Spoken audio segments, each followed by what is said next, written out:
it's negative. Mike just had a test, and it's negative. But they do the tests, and it just shows you that the fallacy, it's what I've been saying. Testing is not a perfect art.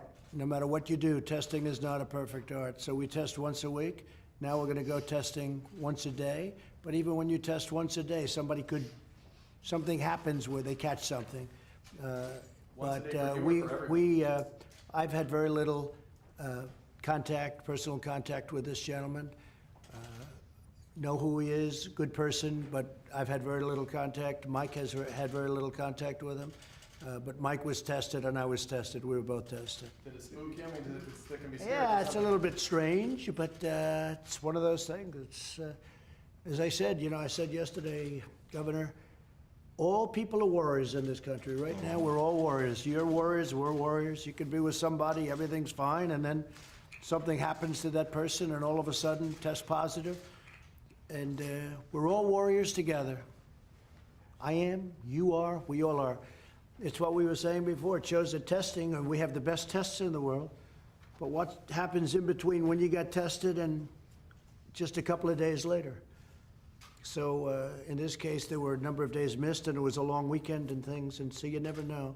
But we both tested in a negative fashion, I guess you would call it. Any other questions? President, could we get your reaction to some breaking news? The Justice Department has decided to dismiss the case against Michael Flynn. Are you aware of that? I didn't know that was happening at this moment. I felt it was going to happen just by watching and seeing like everybody else does. He was an innocent man. He is a great gentleman. He was targeted by the Obama administration, and he was targeted in order to try and take down a president. And what they've done is a disgrace, and I hope a big price is going to be paid. A big price should be paid. There's never been anything like this in the history of our country. What they did, what the Obama administration did, is unprecedented. It's never happened. Never happened. A thing like this has never happened before in the history of our country. And I hope a lot of people are going to pay a big price because they're dishonest, crooked people. They're scum, and I say it a lot. They're scum. They're human scum. This should never have happened in this country. A duly elected president. And they went after him by going after fine people. And those fine people said, no, I'm not going to lie. I can't lie. He's not the only one. There are many of them. And they all said, I can't lie. They could have said something like, oh, make up a lie. Trump loves somebody or something or some country. And they said, oh, you wouldn't have any problem. That's what they were trying to do. And it's a disgrace. The Obama administration, Justice Department, was a disgrace. And they got caught. They got caught. Very dishonest people. But much more than this. It's treason. It's treason. So I'm very happy for General Flynn. He was a great warrior, and he still is a great warrior. Now in my book, he's an even greater warrior. What happened to him should never happen again. And what happened to this presidency, to go through all of that and still do more than any president has ever done in the first 3 years, is pretty amazing when you think of it, with what we've done with regulations and tax cuts and Second Amendment and all of the things we've done. It's never happened. And until 2 months ago, we had the greatest economy in history. Unfortunately, we had to, like you did in Texas, we had to close it down. But for these people to have done that, I am very proud of General Flynn. I can tell you that right now. Who would you like to see pay a price for this? Oh, the people should pay a big price for what they've done to this country. They should pay a big price. And their partner, very complicit, is a thing called the media. The media is totally guilty. And all of those writers and so-called journalists, they're not journalists, they're thieves. All of those journalists that received a Pulitzer Prize should be forced to give those Pulitzer Prizes back because they were all wrong. There was no, because if you saw today, more documents came out saying there was absolutely no collusion with Russia. Came out very loud and clear. And they wrote for years because they tried to do a number on the presidency, and this president happened to be me. Pulitzer Prizes should all be returned because you know what? They were given out falsely. It was fake news. They were all fake news. Those Pulitzer Prizes should be given back immediately. And the Pulitzer Committee or whoever gives the prizes, they're a disgrace unless they take those prizes back. Because they got Pulitzer Prizes for what turned out to be false stories. And Pulitzer Prizes should be given to the ones that got it right. And I could give you a long list of those names too. And you know who I'm talking about. You spoke to President Putin today. Did he I ask did. for any ventilators or any equipment for his pandemic? Yes, we are helping various countries. As you know, Russia's having a hard time with the same COVID-19. They got hit like everybody else got hit. And we had a long talk, and also the 75th year, and you know what the 75th year means. It was very nice. He called me because we were partners, so to speak, for a very big, successful war. And it was very nice he called as a congratulatory call and as a call of celebration because it was the 75th year. And also, I suggested if they need, because we have a lot of ventilators, if they need ventilators, we'd love to send them some, and we will do that. At the appropriate time, we'll send them some ventilators. Yeah, we'll be doing that. That was a very nice call. And remember this, the Russia hoax made it very hard for Russia and the United States to deal with each other. They're a very important nation. We're the most powerful nation. They're a very powerful nation. Why would we not be dealing with each other? But the Russia hoax, this absolute dishonest hoax, made it very difficult for our nation and their nation to deal. And we discussed that. I said, you know, it's a very appropriate time because things are falling out now and coming in line, showing what a hoax this whole investigation was. It was a total disgrace. And I wouldn't be surprised if you see a lot of things happen over the next number of weeks. This is just one piece of a very dishonest puzzle. And you've been trying to arrange an arms control summit with President Putin and President Xi. Is that getting anywhere? We are talking about arms control with Russia, and we will go forward with that, and we are talking about it very seriously, having arms control. They have many nuclear weapons, and so do we. And we're talking about a arms control with Russia. Yeah, they'd like to do it. We'd like to do it. Sir, can I ask about the economy today? We've now learned that 33 million jobs have been lost in the last 7 weeks. Will there be more jobs lost in May, or is that number going to start coming down next month? Yeah, Peter, the number will start coming down at an appropriate time, whatever that is. I'm viewing the third quarter as being a very important quarter because it's, as I said, that'll be a transition. I think you could almost say a transition into greatness because I think next year we're going to have a phenomenal year economically. We're working very hard now. The governor's working along with us. The relationship with Texas has been phenomenal. And Texas is opening up, and a lot of places are opening up. And we want to do it, and I'm not sure that we even have a choice. I think we have to do it. You know, this country can't stay closed and locked down for years. Somebody could say, let's keep it closed for a couple of years. The United States of America, the greatest economy in history 2 months ago, in the history of our country, in the history of the world. We had a far greater economy than anybody, including China, by a lot. And we had to close it down in order to really do something about the plague. But we did something, and we did a lot. And we also, you know what, Governor, we learned a lot about it. We did. We know that you may have fires every once in a while in certain locations. Some little ones, maybe some big ones, but you know how to shut it down. That's You might exactly want right. to speak about that. Sure, I would. I was talking with Dr. Birx about that, and so what we've done, we've been able to contain the spread of the coronavirus in Texas, but at the same time, we created these surge forces that will go out to regions where there are flare-ups. And it's like putting out a fire. We have a surge force working in the Panhandle in Texas right now, up in Amarillo and just north of Amarillo because of an outbreak at a meatpacking plant. There's several other issues with other meatpacking plants in Texas. Basically, there's only 3 categories causing any type of outbreak. There are meatpacking plants, there are jails, and there are senior centers. And so we have task forces that focus on those 3 areas. If it weren't for those 3 categories, the people in Texas testing positive would be very minimal. And the governor and I have spoken about what he's doing with senior citizen centers is incredible.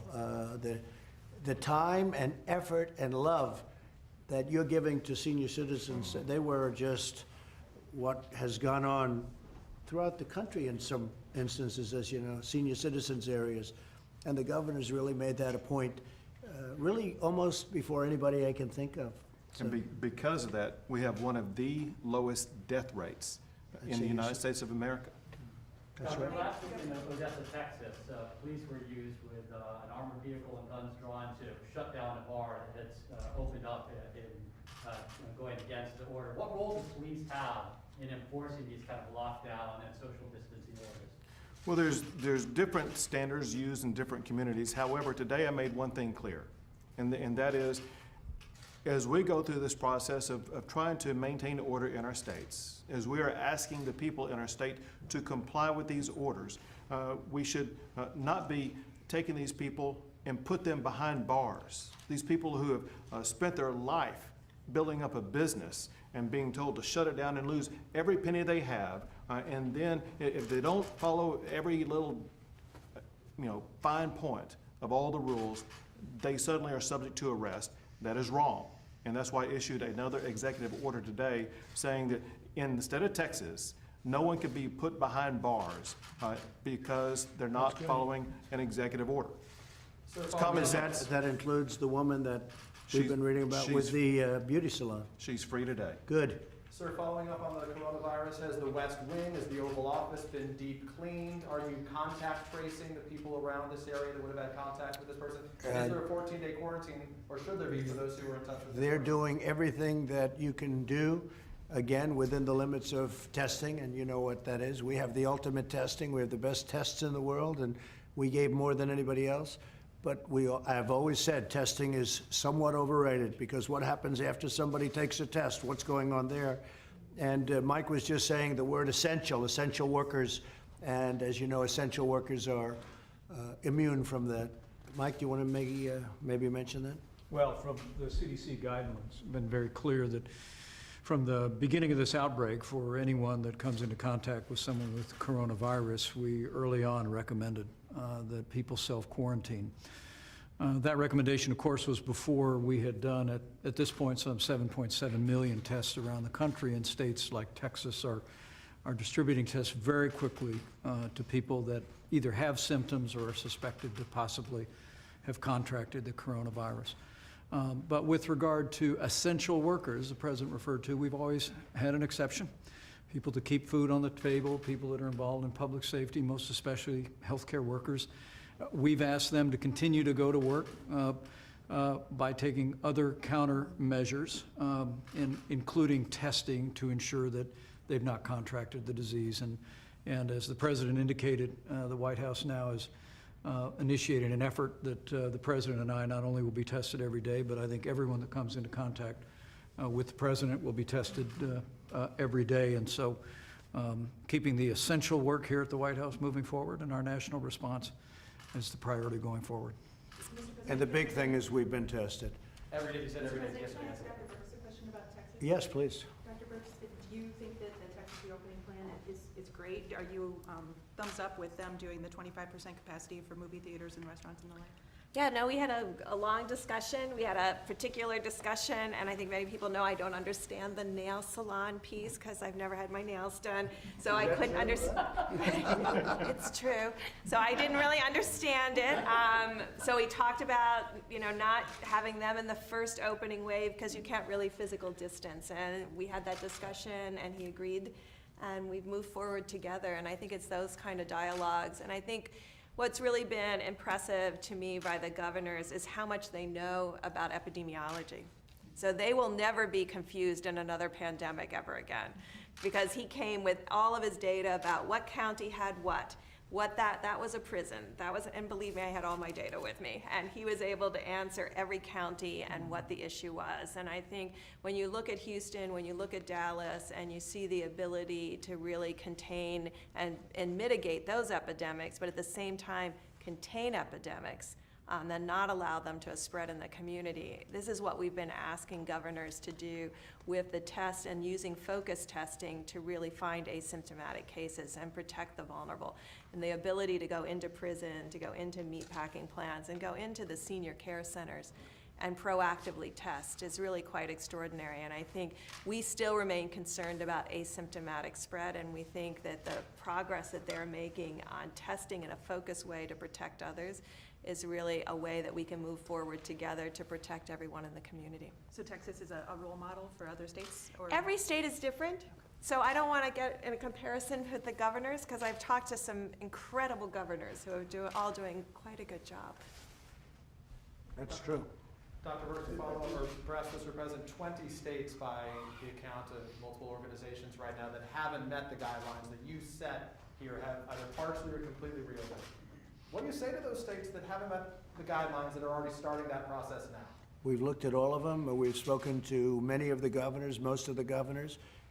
As you know, we give leeway to the governors, and these are governors that have done a good job in, I think, all cases. I have some that I don't think are doing a particularly good job, but for the most part they have, and these governors have, and we give them the leeway. They have to do what they're doing, like Governor Abbott.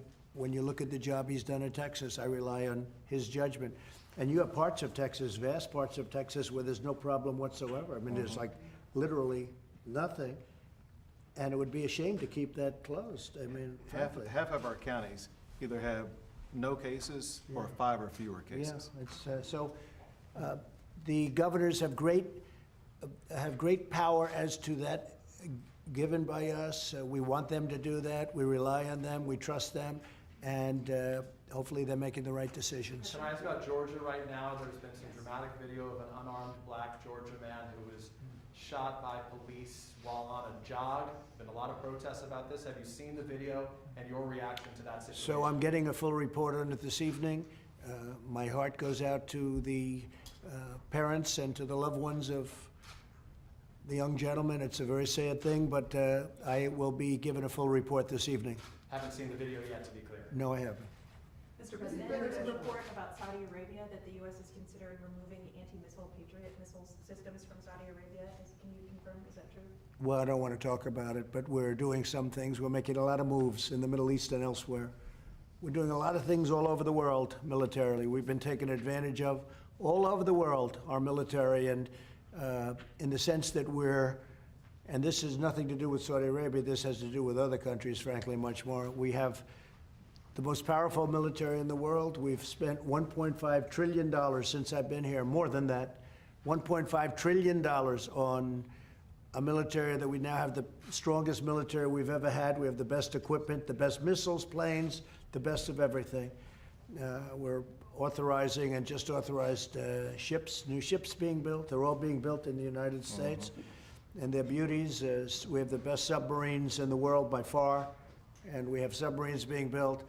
And we go around and protect other countries, and other countries don't respect us like they should. In some cases, they don't even like us. And those days are over. Those days are over. So things are moving. And I'm not putting Saudi on that thing, but we are doing certain things that will be positive for us, and I think very positive for them too. Saudi Arabia is a very wealthy country, and they've agreed to help defray some of the costs, which nobody else would ever ask for, of course. You probably have to have a good business person in charge of a country. I don't want to sound overly anything. I just want to tell you that very wealthy countries we were protecting for nothing, or very little. South Korea has agreed to pay substantial money to us, which we appreciate very much. And we ask countries to help us. We're spending $1.5 trillion. We're spending all of this money. It costs us a lot of money. Our military budget's 3 times more and even 4 times more than the second largest spender of money. All right? It's more than that. 4 times more plus. And if we're going to defend countries, they should also respect us by making a contribution. I negotiate with everything, and frankly, this country was taken advantage of by friend and foe, but not any longer. What about pulling U.S. troops out of the Sinai? I've seen reports about that. Yeah, I don't want to talk about that yet. But we have pulled a lot of troops out of different places. You know, we were guarding the border between Turkey and Syria and for years, and we had thousands of people there. And I said, wait a minute, let me ask you this. Turkey, Syria, two big countries. They know how to guard their border. They've been fighting with each other for years. Why do we have thousands of soldiers? Ultimately, we got it down to 57 soldiers, and then 27 soldiers. And then they were getting a little hostile toward each other. I said, get my 27 soldiers out. And that was about a year ago. And I took a lot of heat. People said, oh, that's terrible. I said, no, it's not terrible. Nothing's happened on the border. They've been fighting each other for 1,000 years under different names, probably a lot longer than 1,000 years. I said, I don't want my troops there. So we're essentially out of Syria, other than we kept the oil. We kept the oil. Of course, that was better 2 months ago than it is now. You know, keeping the oil today is not as good as it would have been 2 months ago. 2 months ago was a wise thing. Today it's like... Give it a year. Today, I think so. I think so. By the way, oil prices have gone up. Right. Which is great for your oil industry, Exactly. and it's great for jobs, because it's millions of jobs. We built the greatest energy country in the world by far, and prices are inching up. And I saw it 25 today, actually, right? It's good for our $25 a barrel. Yeah, Good for so jobs. It's good for jobs. That's what we want, jobs. And Governor Abbott said, Yes, go ahead, Jennifer, please. Governor Abbott said something about businesses and liability. Can you say, sir, do you support Mitch McConnell's liability reform for U.S.? Well, I think you have to have something having to do with liability for COVID, because you can't have a restaurant and a guy is going to open, and it's a nice business, but it's not exactly the oil business in its prime, right? And somebody leaves and they say, oh, I'm going to sue them because they caught the plague. And now, whether he was guilty or not, the legal fees will drive him out of business. You can't do that. So I think you're going to probably have to have something. Yeah, I would support that. I mean, you go to a game and you sue the team owner, or you go to someplace and it would be litigation heaven. And you'll never know where they caught it. You never know where they catch it. So we have to have something like that. Otherwise, there's going to be lawsuits all. I mean, there already is in this country, but you'd have lawsuits all over the place, right? These international travel restrictions that you impose on China and all around Yeah. the world, do you see any scenario of easing them anytime soon? Yeah, at some point when they clean up and when everybody cleans up and when the plague disappears, sure. I mean, you want to have international travel. Our airlines are going to do very well again. We saved the airlines with $25 billion and another $25 billion. But no, you want to have international travel, but you don't want to have it when France is having a hard time. They did another shutdown, and Spain is having a terrible time, and Italy I don't even have to tell you about. No, but we want to be open to those countries at the appropriate time. Absolutely. Not And soon. Germany has been apparently quite successful in taking on the pandemic and now opening up the country. Right. Have you considered calling the German Chancellor to ask for sort of advice? Now, Germany, we're very close to Germany. We have a very good relationship with Germany. Germany's done very good. They have a very low mortality rate, like we do. We have a low mortality rate also. Frankly, if you took New York out of the equation, we would really have a low mortality rate. But no, but I speak to her all the time. We communicate. We communicate. Our countries communicate, especially, yes. So how much influence does Fox News have over your thinking on the pandemic? No different than anybody else. I mean, I watch Fox News and I watch others, and I read a lot of newspapers and I get a lot of information from my people. I think I'm very well versed when it comes to not only the pandemic, but everything. I mean, I enjoy that, and I think I have an obligation to do it. So, but there's certainly a more honorable source than some. I mean, some is fake. If you look at CNN, it's fake news. If you look at MSDNC, I call it MSDNC. You know what that means, right? Democratic National Committee. You look at NBC. NBC to me is very dishonest news, and that's why they fired Andy Lack, I guess. You have to ask them, but Andy Lack was a hack, and they fired him, and they did a big favor to the world and to this country. But no, I find NBC to be very dishonest. I find, which is a Comcast division. I call it Concast with an N. I don't use the M. I always call it Concast. ABC, I thought he gave me a very fair interview the other night. Very good professional. I've had very good relationships with him, as you know. CBS is having a hard time, but They're not getting it straight. In fact, last night I read where they did a false report where they actually got people to make it look like it was a terror. Did you see what happened? They got people. Let's get some people because they want to make it look like it was turmoil. And they do that with this White House all the time. They love the word chaos when there's no chaos whatsoever. They love the word chaos. But what happened at CBS yesterday was terrible, where they got a lot of people to try and pretend like it was a mass amount of chaos and disorder. You saw that. It was terrible. So the news media in our country is a mess, but they fired Andy Lack, and that was a good thing. That's a big step forward.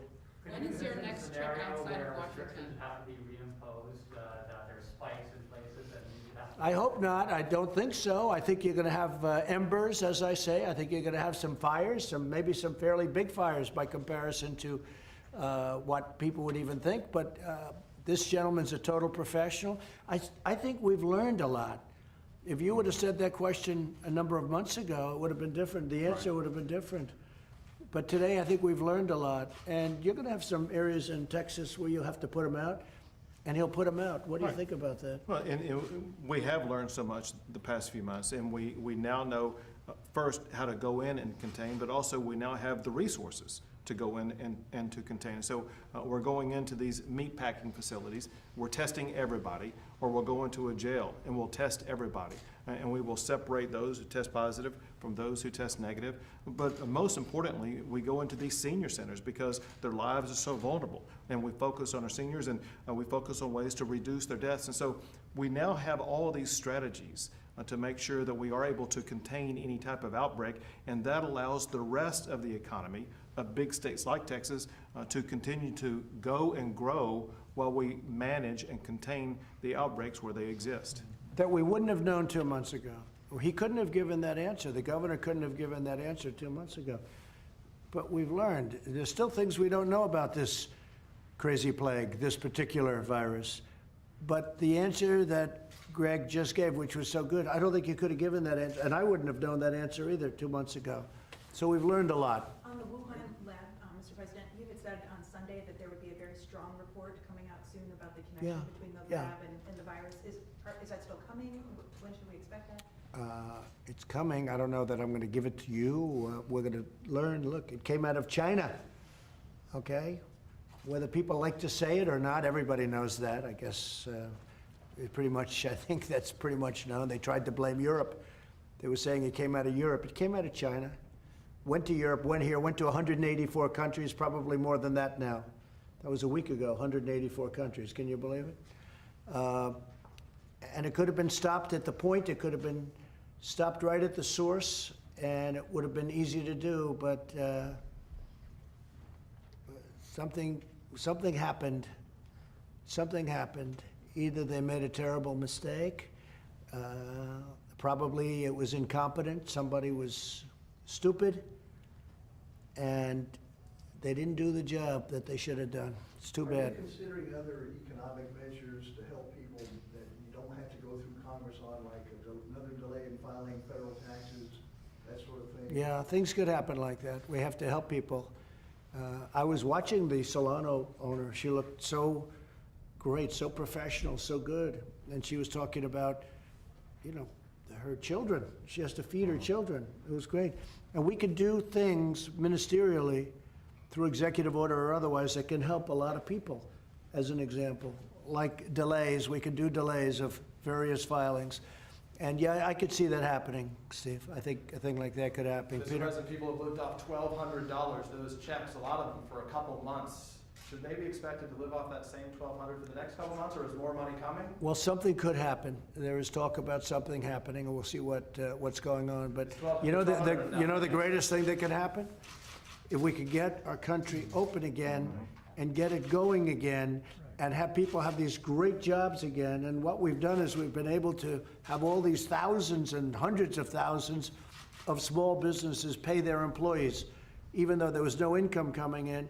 So they're ready to rock and they're ready to go. And when Texas opens and other places, you're already started the process. The best thing we can do, Peter, is get our country going, get it open, and get it open safely. And we'll put out those little fires or those big fires if we have to. but we have to get our country going. About Okay. the last thought on the On mask visa you're talking about. suspensions, there are 4 GOP senators who are encouraging you to suspend visas, including for technical and professional workers. Is that something the White House is considering? Say it again, what? On visa suspensions? Visa, yeah. Cotton and Yeah. Grassley, those guys are asking you to suspend Well, we're talking to them work about it. visas. They're good senators. So We're not- talking, no, we're not talking to them decided about yet. it. Okay. Sir, So we you were want to go told into some time discussion ago about- that you would sign a Buy American executive order, whatever. what Well, I've been is saying that? Buy American ever since I announced I was running for office and long before that. Of the executive No, we're order? bringing a lot of companies back. We were doing that long before this happened. You know, Japan is having big plants built here. We have many Japanese plants coming where they're building their cars in the United States. I said, you have to do it. You have to do it. And they were doing it. We have many companies coming back to the United States. Then this hit. And when this is gone, it'll continue. But maybe it'll continue even more so because we've learned a lot. You know, we've learned more than just about this particular invisible enemy. We've learned a lot. We've learned a lot about the economics and the importance of making things in our country like we used to. You know, we used to make things here. And then all of a sudden somebody became a great globalist. Some great genius became a globalist. But now he's not such a genius anymore. Maybe he's not even a smart person. We got to make things in our country. That includes medicine. It includes steel. You know, our steel companies, we had it very good. We made it very difficult for steel dumping, and some of the companies were doing very well. Now, of course, we got that waylaid a little bit, but we'll always help our steel companies. But we have to make our product in this country. And I've been saying that for a long time. Globalists have cost us a lot of money. Sir, should And a lot of security. Sir, should valets be wearing masks? Yeah, which valets are you talking about? Well, Valets are all over the place. I mean, the valet, sorry. Yeah. Your personal And they are, valets. and they do. They are, and they do. Oh, they do wear masks? Yeah. Your personal valet was Yeah, wearing they a mask do. in your Yeah. interaction with him? They do. They wear masks, yeah. A And- lot of people in the White House wear masks. And frankly, a lot of people want to wear masks until this thing goes away. But we have a lot of people in the White House, I see it all the time, where they're wearing masks. And just a little while ago, they were wearing a mask. There's one of them, you were wearing a mask a little while ago. And, but I noticed a lot of the reporters aren't wearing masks. Thank you very much, everybody. Thank you very Is your much. wife and son, they're safe to Thank you very much, Chris. Say it? Are you gonna reach out to General Flynn? I will, yeah, I think it's, you know, at the appropriate time, I think he's a hero. It's a scam. It was a scam and a hoax. I think he's a hero, the general. Thank you. Your wife and daughter, oh, excuse me, your Good wife and shape. son are in good shape? They're in good shape. They've Yep, been tested and they're both. they're in great shape. Thank you, sir. Governor, is it going to be Texas football? Thank you very much. Hope so. Thank you, Mr. President.